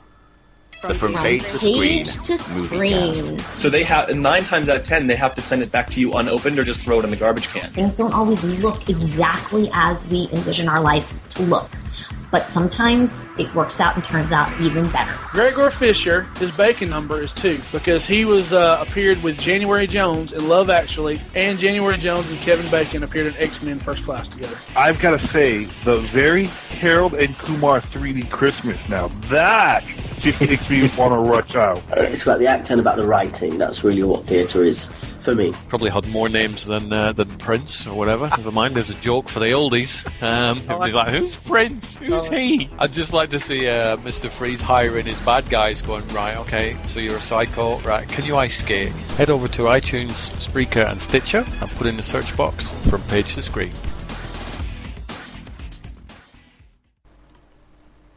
And we are back with this week's Monday Movie Show, going into our DVD and Blu-ray home releases section, during which we'll be reviewing these new releases. DVD, Blu-ray and home release section, so you've melded it all together. Yeah, I thought that was pretty good. Yeah, it doesn't flow off the tongue very well than the home releases or whatever, but probably one of the few things that has flowed off my tongue quite successfully tonight without me stuttering on it. Same here, actually, to be honest. But we have Liam Neeson in Where's My Family kind of role in Non-Stop. But even though he's not actually looking for his family. No, where's my luggage? Yeah, where's my luggage? And then you've got buddy cop comedy with underlined multiple times with Ride Along. Dark thriller. It's not much of a horror, but it's a dark thriller in 13 Sins, and a very strange sort of like Lord of the Flies-esque movie with I Declare War. Along with our looks at some TV movies of the week, and our final then judgment on which movies this week we think are the best. Along with, first of all, the DVD and Blu-ray top 10, starting at number 10 with 12 Years a Slave. Yeah, I get the bum deal this week because you got the UK box office top 10 with new films galore in that. I get practically nothing new in this apart from one film which I don't know what I'm going to say about it. Yeah, I'm looking forward to that. Every single film up until that point, I don't know what we can see more about it, and the same can be said with 12 Years a Slave. I'll be mentioning Lupita Nyong'o a little bit later on when I review Non-Stop, but it's still a very good film, and my mind has not changed on it. Yeah, number 9 is The Hunger Games: Catching Fire. Again, like I keep saying, the last section of the Hunger Games films I think is the weakest part. I really enjoy the human element, the build-up to it, and they're still really good films. Bottom. Despicable Me 2 is number 8. Yeah, stick around to the end of the show, you'll realise why. Number 7 is 21 Jump Street. Yeah, on par with 22 Jump Street. It's really funny. Number 6 is The Wolf of Wall Street. I will still stick by my my thing with The Wolf of Wall Street. It's a very good film. It's just too long by a good 45-50 minutes. A lot of the movie could have easily been cut out and it still would have remained the same in quality. And just to prove that to people, what is the running time of the film? It's just over 3 hours. It's 3 hours and 1 minute, if I remember correctly. Yeah. At number 5 is The Monuments Men. Which, by the way, I think the new Transformers film is going to make us feel that long as well, because it's longer than The Hobbit, the new Transformers film. So I'm in for hell, aren't I? But The Monuments Men, it's a bit of a poor film, considering that it decides to take an area of war movies which isn't very explored that much, and the fact that it's about a group of people looking for art rather than exploring what happens during war. You do get little elements of it every now and again during the film, but it explores art. It's just not interesting enough to sustain the movie. It's a bit of a what film? Is it a... You said it's a bit of a poor film. Yeah. Yeah. Say Cool Whip for me again. Cool Whip. Number 4 is Lone Survivor. I'm more like a monkey on this show, aren't I? Yep. Lone Survivor, it starts off badly in my opinion. The middle section, it elevates it and it's really well handled. It tailors off a bit towards the end in the last 20 minutes. I think it's just very manipulative in the last 20 minutes of the film. It's just, I think, fast forward the first 15 minutes, watch the good chunk hour in the middle because that is really well handled. Stop it then. As soon as you see Mark Wahlberg's character get to a village, stop it. Because that's when the film becomes a bit boring. Last week's number 1 at number 3 this week, RoboCop. Speaking about a film that takes ages to actually get going, it takes a good hour and 10 minutes before anything interesting happens. It has an okay opening sequence. It's actually quite well handled, and think to yourself, could they be doing what the director has actually managed to be able to do? They've managed to take a Paul Verhoeven film and remake it and actually make it just as good as the original. The answer is still no. Because after that, it just becomes really boring exploring the life of Joel Kinnaman plays RoboCop and Alex Murphy. I nearly forgot his name there. And so it just explores his life of him becoming RoboCop, etc. And it's just boring until the director realizes that, oh, wait, we actually have a film to make here, an interesting film, an action film. Let's just tack something on at the end. Would you believe there was someone I used to know, or I know, who called Alex Murphy? It's actually her name, but she'd never seen RoboCop. Okay. Yeah. Number 2 is Frozen. Yeah. Yeah. Don't do it. I did it 2 weeks in a row. Don't do it. Yeah. If anybody can think of something for us to see about Frozen that's completely brand new, please let us know. My other half still haven't watched it yet, and she's got the 3D Blu-ray. Okay. So let's see what Stuart has to say on the new number 1 DVD and Blu-ray, Tinkerbell the Pirate Fairy. I'm actually more interested in reading up on this story here about See No Evil too, so yeah. It's a pity we haven't got anybody in the live chat because we could have asked them to review it. Yeah. Instead, though, let's just go on to our first review. Yeah, okay then. Non-Stop, directed by Juan Colette Serra, who he did Unknown prior to doing Non-Stop, and then prior to that he did Orphan with Vera Farmiga and House of Wax with Paris Hilton. Brilliant way to start off your career, isn't it? Doing House of Wax with Paris Hilton. But in this movie, it takes Liam Neeson, who likes to star in these kind of films, not as bad as Taken 2 kind of thing, not looking for Where's My Family, but as Andy said at the start of this section, Where's My Luggage? And he plays an air marshal. He used to be a police officer, but now he's actually been let go in the police force, and he plays an air marshal. He's a drunkard as well. He drinks alcohol to try and forget an incident that happened with his daughter, etc.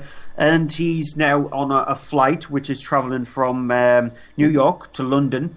And while it's over the top of the Atlantic Ocean, he receives a text message and a phone call saying that every 20 minutes, somebody on this plane is going to die if he doesn't wire $150 million into this account.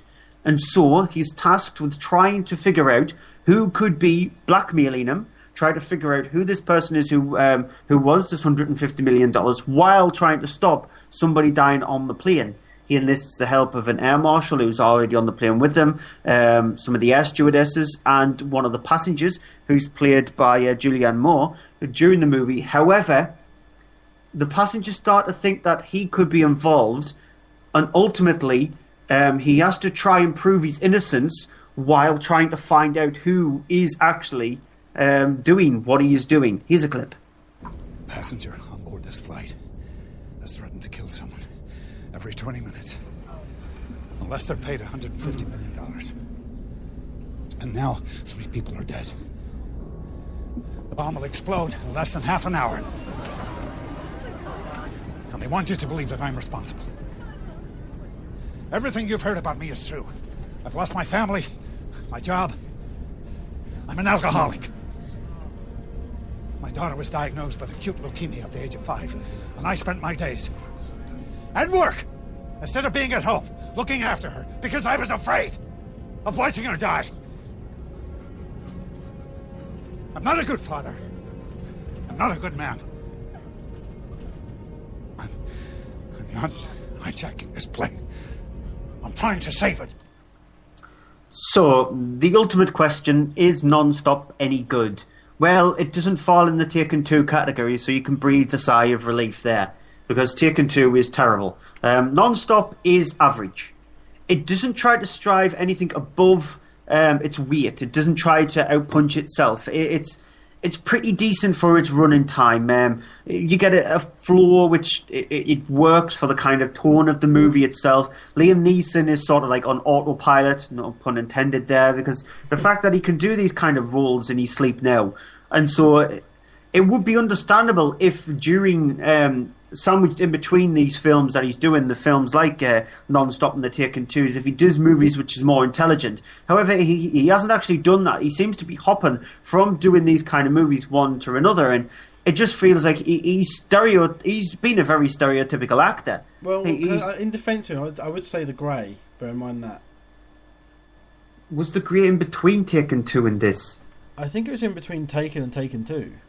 Well, that doesn't count then because he went from Taken 2 to Non-Stop. So, it's like I said, it's nowhere near as bad as Taken 2. It's just quite average. I think a lot of the smaller characters, especially the female roles in like Julianne Moore and Lupita Nyong'o pops up in the movie, but she's only in there a little brief bit of the film. But the Julianne Moore character is useless. I think it is completely pointless to the film itself. But like I said, it's just average. It's one of those movies where if it's on, you don't mind actually sitting and watching it, and you'll think that past 90 minutes, fine, okay. But it's not one of those movies, in my opinion, where you'll seek out to actually watch it. You really do need to see it. It's not one of those kind of films.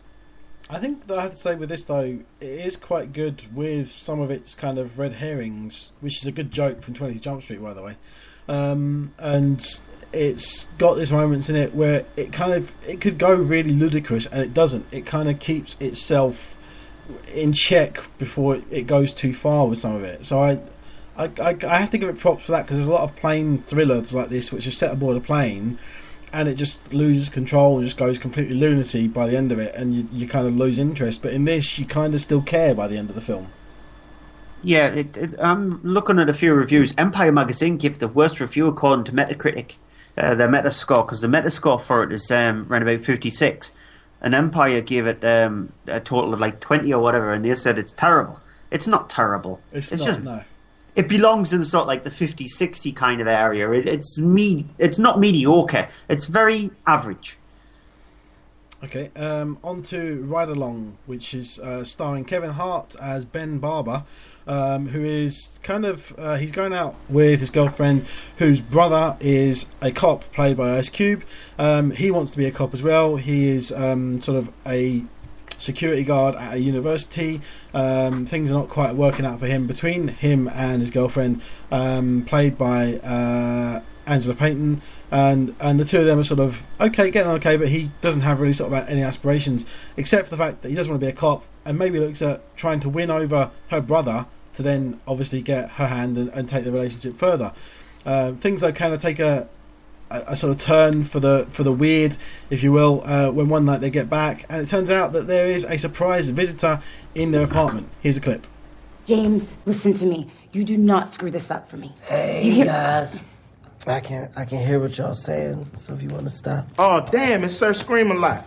That's not... I was responding to a hostile situation, James. I have no shame in that. You call for backup when there's a hostile situation. I wasn't calling for backup. That was a high-pitched scream. And you pushed my sister in the way. I pushed your sister out of harm's way. You shined the light at us, James. You know, it's different strokes for different folks, man. Put the ice pack in his mouth. No, on his head. Don't put the ice pack on my head, babe. I'm sensitive to extreme measures of cold, and you know that. Put it on your head, because you just got knocked out. By yourself. James, you know what?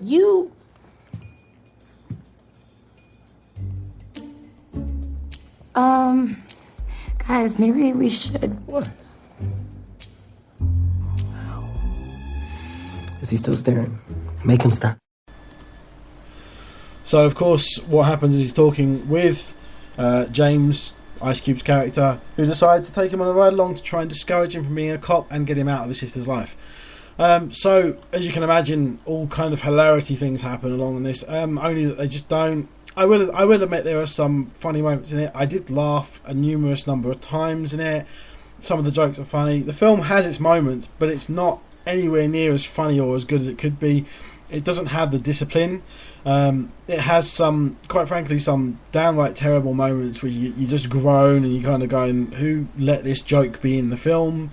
It is directed by Tim Story, who, if you know Tim Story's movies, he did the other two Fantastic Four films that have been done, and you get the idea of how cheesy he likes to do his stuff. He does that same kind of cheesy thing here. Lawrence Fishburne turns up at one point and is just so distracting in his role that you kind of go, really? You couldn't have got someone else who would have actually given more of a damn about their role? But even by that point, you're kind of going, yeah, okay, get to the end, I just want to finish watching it, because it's not entirely bad, it's just not very good. And it's a very, very lackluster, and the thing that's really annoying is it's getting a sequel. Yeah, it is bad. I didn't laugh once, I didn't even smirk, I didn't even grimace, I didn't even make any kind of facial movements to anywhere near to the laughter. It didn't even make a tickle in me. It was just boring. It was really, really boring. None of the characters are interesting in the film at all. When it does get to Lawrence Fishburne, like you said, he's completely distracting. John Leguizamo is in the film as well, and he plays a completely stereotypical John Leguizamo role. Can I just actually inject there something? Because I didn't say it earlier in the cinema section. John Leguizamo is an actor who I love to hate because he's so bad in everything he does, and then I've seen him in Chef and he's good in it. So he can actually act, just not in this. Yeah, there are films that I don't mind actually admitting this, but Tu Wong Fu, Thanks for Everything, Julie Newmar, He's in that, and he's not too bad. I know it's about drag queens, but come on, he's still not too bad in it. But he does have his moments, John Leguizamo, but it's really a stereotypical character that he plays in this. You see everything coming in the movie. Everything that supposedly lead up to any kind of gunfights or twists or anything involving in the film, you see coming. It's just, it's boring. It's really boring, and it overly stretches its running time. You think when it's over, it's still got another 10-15 minutes left. And you just want to press the fast forward button on your remote control just to get it over and done with. I didn't like it. No, I mean, I didn't hate it as much as you did, but I genuinely, I felt, come on, this is just taking too long to get where it needs to get so I can finish watching it. And you don't want to be feeling that during the film. Right, next up is 13 Sins. It's sort of like a very loosely American remake of 13 Samedi, which is a Russian black and white film made in 2005, if I remember correctly, which centered around a guy who was accosted on a phone and told that he's got to do 13 tasks, and every single task that he manages to do, something good will happen to him. And so with the American remake, this is directed by Daniel Stamm, and it centers around a guy, in this case Mark Webber. Mark Webber plays Elliot Brindle, and Elliot, he gets a phone call one time while he's sitting in a car. He's lost his job. He thinks that he's going to get a promotion.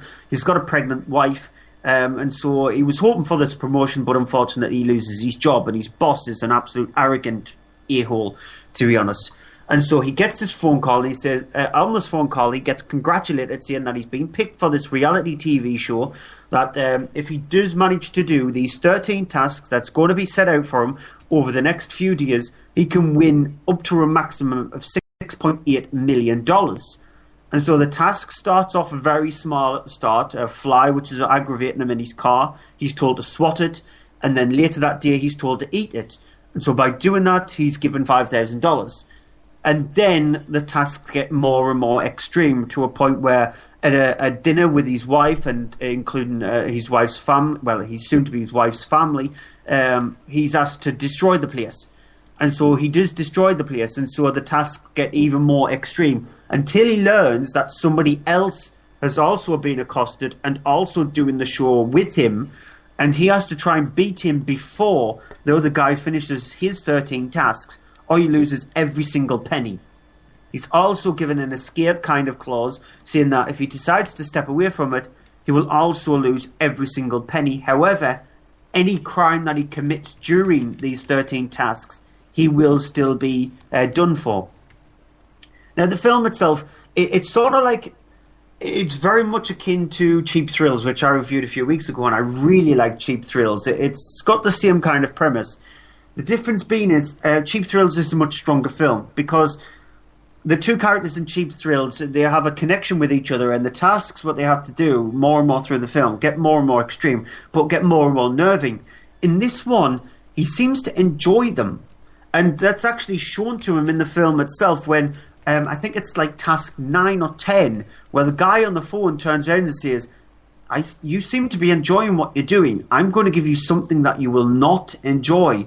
When he does that, that's when the film itself just starts to become the movie that you want it to be. That's when it starts to become slightly nerving. There is a nasty scene which involves bikers, and I'm going to leave it there because you'll need to see the scene. But it is quite nasty and gross, to be honest. But the film itself just doesn't get into the flow properly until it gets to that scene there. And when it does, it actually becomes an interesting movie. Jason Blum is an executive producer on the film, and he's one of these people who has never had a failure. And this film is a bit of a failure at the box office, but he's not actually fully involved in it. It's not Blumhouse Productions. He's just an executive producer, so he's sort of like backed away from it. But the film itself is not too bad. It's still actually pretty decent. It's nowhere near as good as its Russian counterpart, 13 Samedi, but it's still an interesting film if you manage to actually catch it. It sounds very similar to what was the other film that was recently where people were given tasks to do, and you reviewed that as well. I've reviewed numerous films like that. There was one where it was like people were given so many things to do, and I can't remember it. I can't remember what it was now, but it's that kind of thing, and it sounds very similar in sort of scope and idea and story. Well, like I said, Cheap Thrills, it's very much like Cheap Thrills, which is the film I reviewed a few weeks ago with Pat Healy in it, and just about two friends who meet this couple in a bar, and the tasks that they're given get more and more extreme. So it's very much like that, and it does loosely follow 13 Samedi, which I recommend people go and watch that movie, even though it's in black and white. It's a much more interesting, much more nasty movie, so I recommend that. But this still, actually, it's not too bad. Okay. All right, so the last movie this week is I Declare War, which is directed by Jason Lapierre and Robert Wilson. It is it's a weird one to describe this. It is a kind of a action kids film, but it's not a kids film. It is for adults. It has swearing and graphics and graphic violence and sort of bits in it, and bloody sort of violence bits. The reason it's weird is because all the cast are all kids, and it's a bunch of kids in the forest playing sort of war with two teams that have. They all have guns, but obviously it's not real guns. But they all, you see, the very first kid you see is looking at a gun. It's a piece of wood and it's shaped together and has things in it, so it looks like a rifle. It's shaped like a rifle, and then it cuts to, you see kind of like the kid's point of view, and to the kid, you actually see the kid holding a proper gun, firing it like a proper gun. You see blood and guts of someone getting shot or supposedly killed by a grenade, and the whole thing is that they're playing this war game between two teams. There are rules of that if you get shot, you count to 10 and you back up. If you don't get hit with a grenade, then you are dead, go home. Things get sort of a bit out of hand as more and more, some of them leave, and a few of them kind of start taking it a bit more seriously, including one of the leaders of the two teams, who is taking it a lot more seriously because now it seems as if the stakes have been raised because of the fact that they are now playing with real style tactics. Here's a clip. We have to be ready for anything. He could sap us. What does that mean?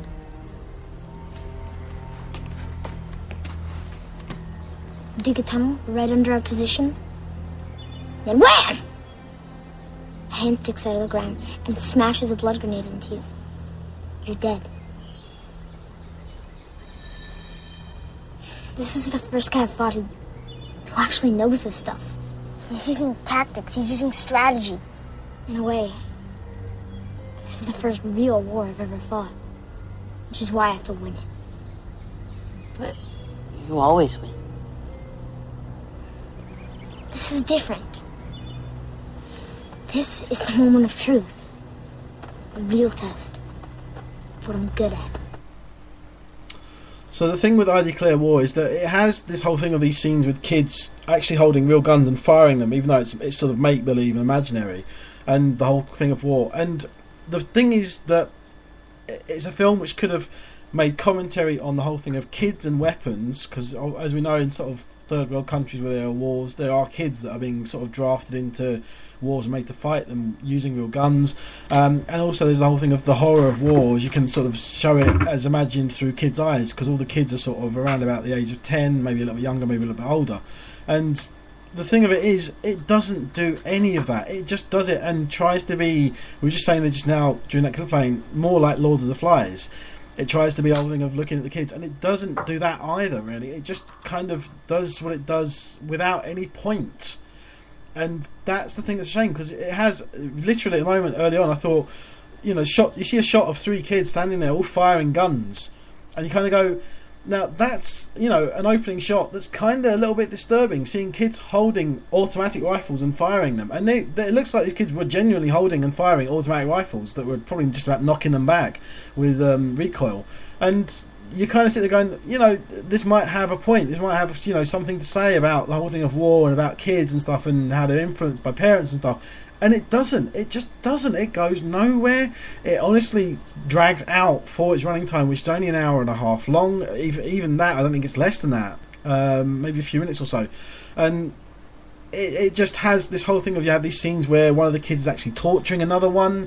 It has another scene as well with a kid where one of the kids has his imagination gets away from him and he kind of imagines he has superpowers.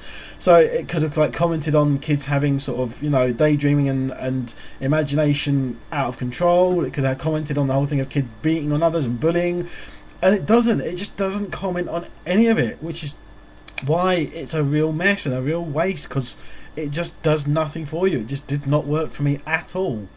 The best way to describe it is it's a film where if adults look at the way kids play war, they look at it as pretend. Yet if kids look at the way adults do war, they look at it as real. So it's told from both sides of the fence rather than just concentrating on one. It's a very weird way of actually showing how kids play war, and they're thinking what they're doing is real. So it's a bit of a idea of it. I like the idea of how it's done, but other than that, it needs to be. Yeah, it needs to be put in much more stronger hands, directed hands. Because I was saying to Andrew there during that I was just looking up on IMDb of the director on this, one of the directors, and he produced one of my worst films ever created. And so, it needs to be in stronger hands. The Mad. He needs to this kind of story needs to be in much more stronger hands, because it's a movie that would be interesting, but it's not that interesting. Yeah. So that's it for this week's show. Before we go on to movie of the week, TV movies of the week. Yeah, I have a couple. Okay, well I'll do mine, because I don't know if I've only got one, so you might have the same one. I doubt it though, because given what the film is. The film I've got is Fracture. It's on 9 PM on Friday the 4th of July on Film 4. It's the one starring Ryan Gosling as a sort of a young attorney who's trying to prove that Anthony Hopkins' character has killed his wife. And it's a very good sort of drama, and one that I admittedly did overlook until I saw Ryan Gosling in Drive, and then I went back and saw this and really did quite enjoy it. Yeah, and this is actually good because I've got two, and so my next one is on Channel 4 on Saturday, July the 5th. So one day later, at 10 o'clock, is Attack the Block, which I actually really like. Attack the Block, the Joe Cornish film. He tries to do monsters that are the blackest of black, and they are proper practical effects. There is somebody actually running around with a monster puppet kind of thing, and it works really well. And my other film is on Sunday, July the 6th. So you've got something for the 4th, 5th and 6th. ITV1, or ITV as it's known as now, or STV if it's shown in Scotland, 7 o'clock, Despicable Me. Hey. What a brilliant way to end off your Sunday. Yeah. 7 o'clock, Despicable Me. Please watch it, because honestly, I rewatched it again a couple of weeks ago, and it's just as funny as Despicable Me 2. It's really funny. After they've seen that, they can go and prop up the UK DVD and Blu-ray top 10 by going and buying Despicable Me 2 and keeping it in the chart another week. Yep. So that's it for this week. Movie of the week. How to Train Your Dragon 2 by a mile. Right. I'm gonna kind of say a few actually. I'm gonna cheat really, because I'm really stuck. I'm gonna say How to Train Your Dragon 2 for kids and for adults with kids, but for adults I'm gonna say. And the thing is, I really want to say Chef, but I kind of want to say Cold in July as well, but definitely Chef, because it's just one that completely blew me away how fantastic it is and how much of a brilliant film it is. So that's our choices for this week. Thank you for listening to our show. If you've been listening to us live, thank you. If not, then obviously you know where you can catch us for downloading us. You can also check out our website, mondaymovieshow.co.uk, which does get updates on there. I'll be trying to do some updates on there myself now as well. You can reach us on Twitter at Monday Movie Show. Stuart, you can reach directly at Cryptic Tadpole. Myself at AHDVD. You can find us on Facebook, facebook.com/Monday Movie Show. And you also can now find us back on YouTube, apparently, too. Yeah, which I will tweet the link when it actually comes to me, because it's not on the Monday Movie Show channel for some reason. It's supposedly on my channel, which I'm going to look into it, actually putting it on the Monday Movie Show channel. Yeah. So also shout outs as we usually have to followingthenerd.com. We also have FromPage2Screen.com with the number 2, and also the Seren Foundation, which is SEREN-foundation.org.uk. Please have a look at there, and if you can, help them out. So that's it for this week's show. Thank you for listening. Please feel free to join us next week, probably on the Monday. We do sometimes move it around, but check out mondaymovieshow.co.uk for an update. So we'll probably be back next Monday around about 7:30 again. Until then, we'll leave you with a clip from next week's show. We're playing a clip of Transformers Age of Extinction, which we will be reviewing next week. So until then, bye-bye. Bye. Bring it up! All the way!